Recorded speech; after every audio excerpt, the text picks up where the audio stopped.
People everywhere began having nightmares about the raven. Oh, no. No, no. What is it, dear? Are you having that raven dream again? No. Don't worry. It's just a story. It's a work of fiction. Go back to sleep. Oh, no. No. Oh, God. Look. See, I told you there was a raven. Honestly, folks, look, I'm not trying to cause any trouble. I'm just trying to tell this story and then I'll get out of here. All right, well, it's just kind of funny that you're there. We were just talking about, Edgar Allan Poe's The Raven poem. She was having a dream based on it, and you're a raven, so you're a little... Oh, that's so funny because, I'm actually the raven that the poem is based on. The raven! Ah! Oh, come on, honestly, I'm not even really that scary. I'm a freaking bird. I'm not even a predator, really. More of a scavenger. Picking up things already dead. See what I mean? Come on. This guy made me out to become a symbol of darkness and fear. I'm just an ordinary guy. Well, actually, you were already pretty dark. I was just using it as a literary tool to describe an emotional state. All right, listen. Are you telling the story of me? Well, I just wanted to clarify. Hey, get out of here, buddy. I'm telling the story now. You had your turn. Well, I just wanted to clarify. Get out of here, scram! You believe this guy? Can't stay at the spotlight for 2 seconds. All right, okay, where was I? All right. He was at the height of his success. Poe should have been happy. Should have been on top of the world. But he wasn't. He was constantly threatened by the looming threat of his wife's passing. Oh, darling, I fear that the consumption may be too much for me. Oh, Virginia, hang in there. I just know our love can get you through these troubling times. Consumption. Damn you, no! Poe would recite this famous poem to audiences and give chilling deliveries as people would sit in trance. I love this one. I can't even listen to the look at the bird feeder without getting willy. I know just what you mean. Once upon a midnight dreary, no more! His poem was just a rehearsal for the lament of his real wife's death. He watched it get better, and then he watched it get worse. Better, worse, over and over, until one day, after lots and lots of taking, this guy, he was sitting by a bed every night. He was getting the chicken soup. Think about it. This guy was a stand-up guy. He's taking care of her. And totally emotionally invested. I'm serious. This guy was all about it. And then one day. Edgar, dear. Yes. Yes, my darling. Consumption. Oh no! Damn you! Mask of the Red Death! Seemed there that consumption had claimed another one of Edgar's little loved ones. He was never met with financial success, and his personal life was a complete tragedy. Oh man, tell me about it. I am so freaking depressed. Yeah? We heard. You really need to lighten up, buddy. Well, what do you mean by that? I'm telling you, man. I understand you're sad and everything, but you gotta move on, man. You can't let it rule your life. You should just come out with me and the guys, and it'll be just like old times. What do you say? Oh, well, I don't know about all that. For Lenore, who you will see nevermore! All right, so this is the point where the guy goes a little off the handle. He started drinking all the time.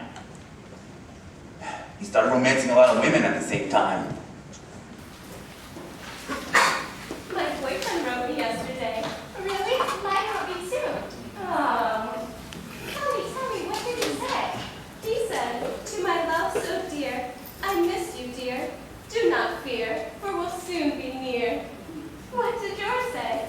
He said, to my love so dear, I miss you, dear. Do not fear, soon we'll be near. That's funny. What did you say his name was again? He would often seduce seduce multiple women at the same time, even using the same pickup line to pick up different women.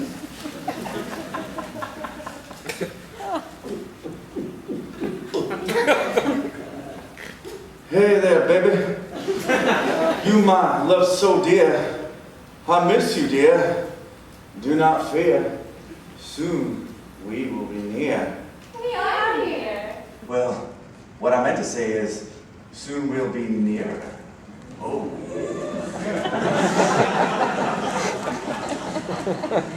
He started constantly drinking, and he fell into a downward spiral. After that, Mr. Poe was never the same again. Oh.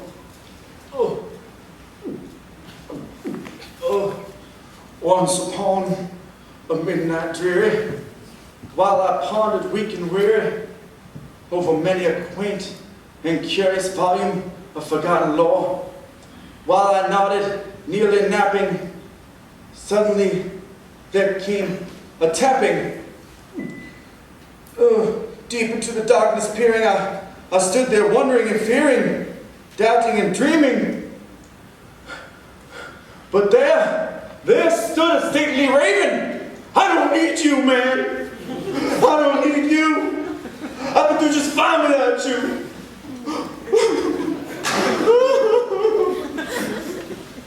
His drinking and his overall mental condition got so bad, one day he was found nearly delirious on the streets of Baltimore. What seems to be the problem, Miss Son? Huh? What? No problem. I'd say he's looking a little green around the gills, ain't that, partner? Looks a little green to me. Green.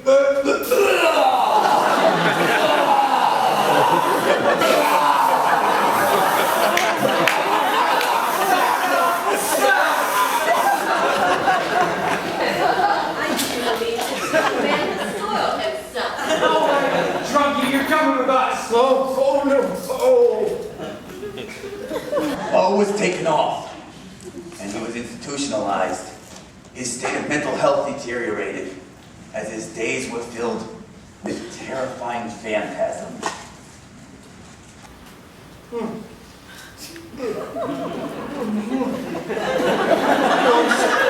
Upon a midnight dreary, while I pondered in the heart thumping of the Mr. Poe, I do believe you've soiled yourself again.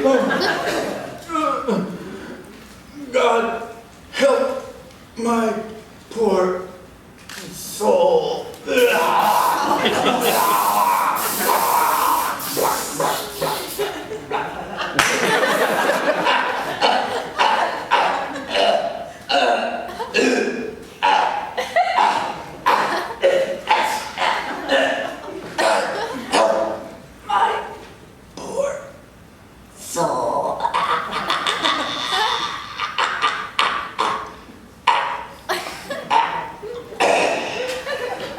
And with that, the Poe lived nevermore.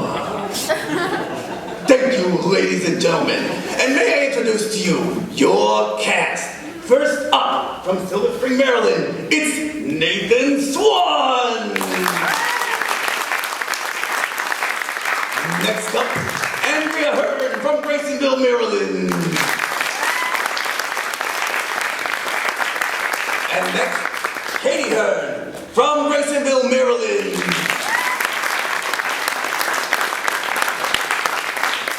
And your puppeteer, Mr. Will Hazard.